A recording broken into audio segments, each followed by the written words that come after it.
Hey, what's good, everyone? This is Artists of Truth coming to you with another vlog entry on this wonderful Monday afternoon. Slightly gloomy. You know, we've had a periodic amount of showers actually touch down earlier, and of course, that doesn't, that shouldn't stop you from being great, shouldn't stop you from making the necessary changes in your life. This is what I consider a do-over. When it rains, I love it when it rains because it rinses a lot of impurities away that we are dealing with either in society, our community, and our households, our relationships, even in the workplace. Sometimes this rain is well needed to remove all of that, which is not pure, which is not needed. So again, I hope you all have had a wonderful, productive day, and didn't allow anyone to take your joy or happiness away. So, for those of you who have not seen the Netflix documentary When They See Us, I strongly, strongly recommend you checking that out. It is truly, it pulls on your emotions in various ways. I know it did for me. A lot of people who have spoken about the documentary emphasize that within the first 20-30 minutes, it is really going to upset you. And, it should not upset people of color. And the reason why I say it shouldn't is because it's nothing new.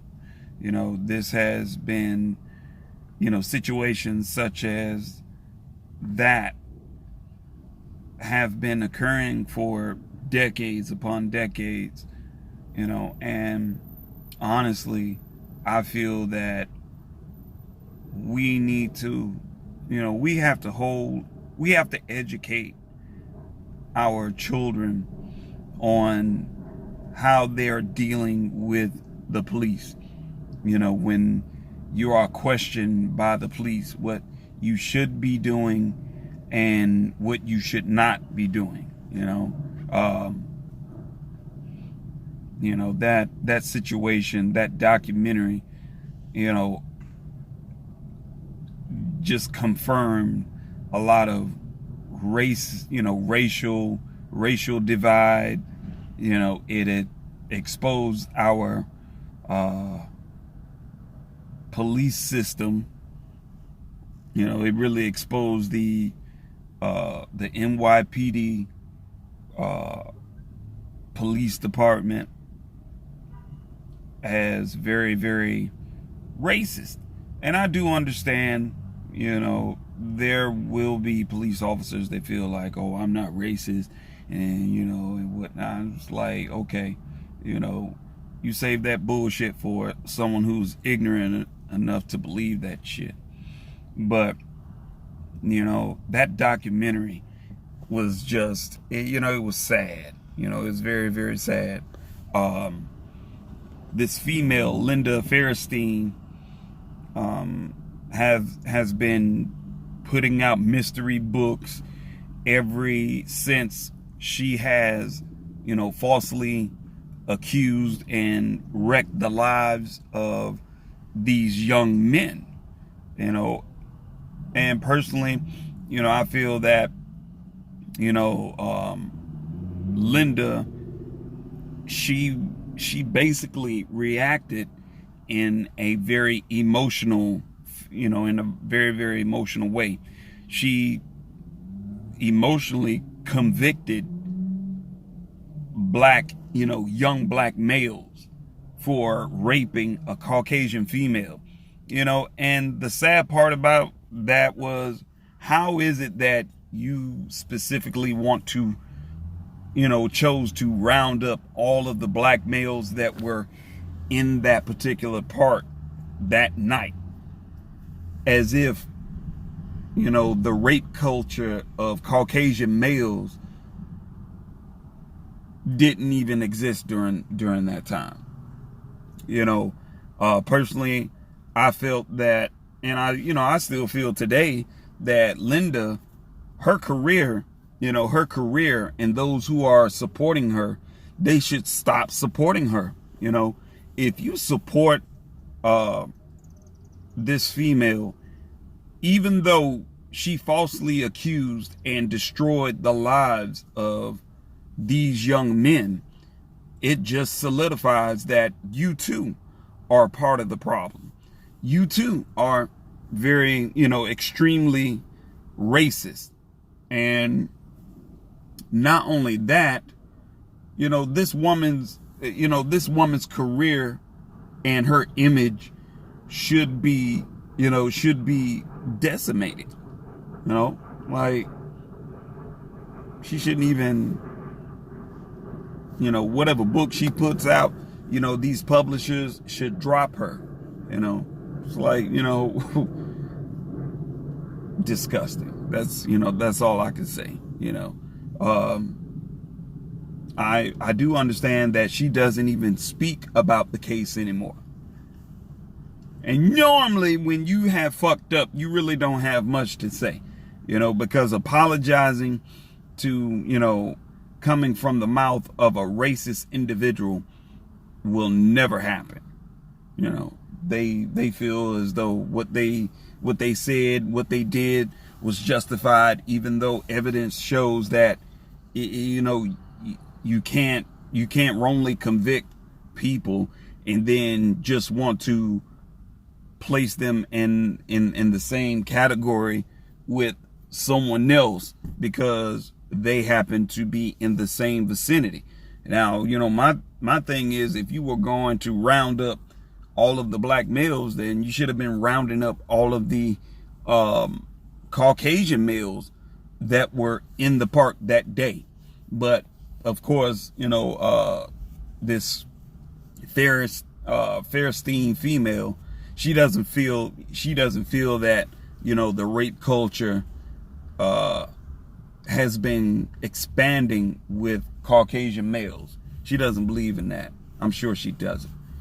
So it's a very, very sad case.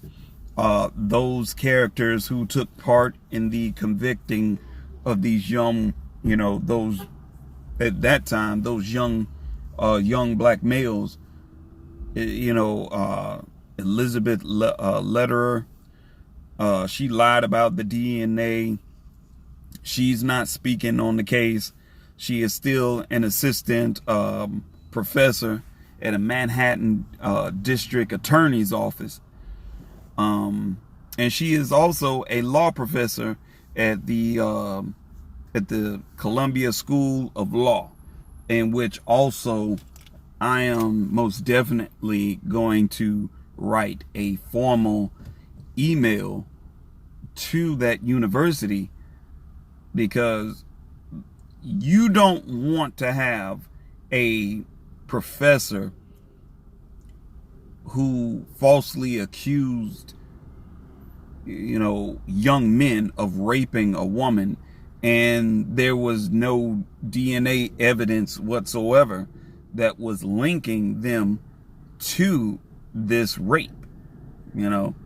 She shouldn't even, Elizabeth, she should not be in any vicinity educating any students at all. That's my personal opinion on that. What's this other guy's name? Tim Clemens is another assistant district attorney who acknowledged the DNA didn't match, but felt it didn't clear those young men of any wrongdoing, and didn't feel that the young men at that time who were under the age of 16, except for one, he didn't feel that they were coerced into saying anything.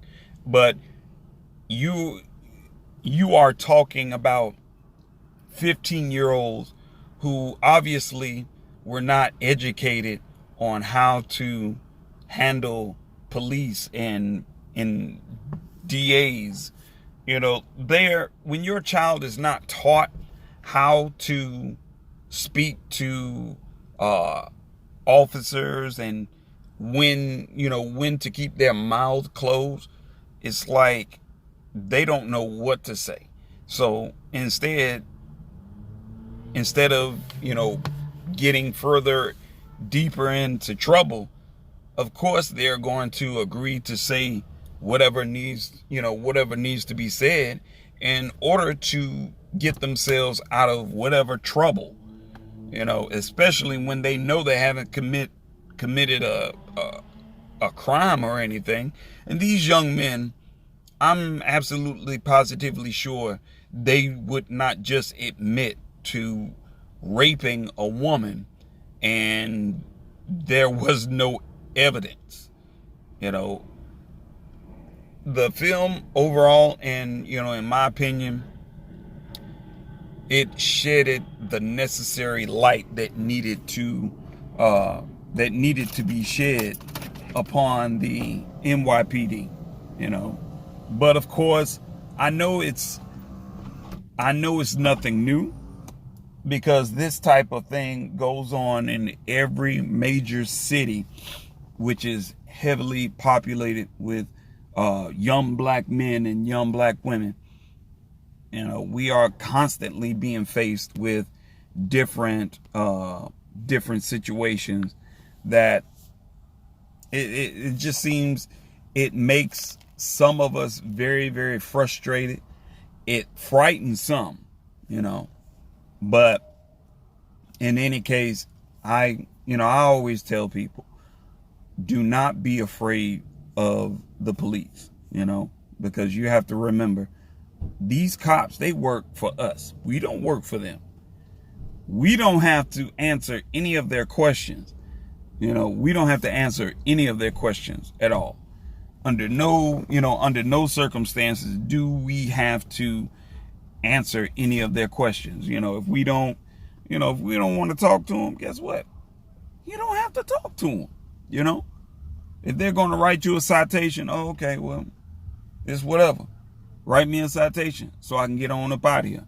You have to be mindful that when it comes to dealing with the police, when you educate your children on how to handle them, what to say, and know when to be quiet, because a lot of times with these cops, they feed and they react off of our reactions. Don't get loud with them. Don't get belligerent. Better yet, don't cuss. Honestly, I feel like you don't have to do that. Be nice. But in the process, while you're being nice to them, record everything. Do not miss anything. Record everything. So when push comes to shove, when you have to go to court, or if you feel the need to take it that far, you already know that when they play the video, or when you enter your video into evidence, you already know, oh, okay, you can't say that I was being loud, I was being, belligerent or whatnot. You're not. But, I really want to go into detail about it, but I'm just like, fuck it. I try not to give that too much of my energy, especially when I am already, I'm already working on, my civil case against a police officer. And I guess he's under the impression I'm not going to do anything, and that's perfectly fine. I want him to just keep doing what he's doing, because when he is called out on his shit, and I am most definitely, I'm not looking for a lawsuit. I tell anyone, I'm not looking for a lawsuit. I'm looking for his badge. I want his badge. I want to take his career and flush it down the commode and see to it that he is not able to police in another county in this state or any other state for that matter. There's a way of going about ruining the lives of police officers. You don't have to get physical with them. You don't even have to get combative with them.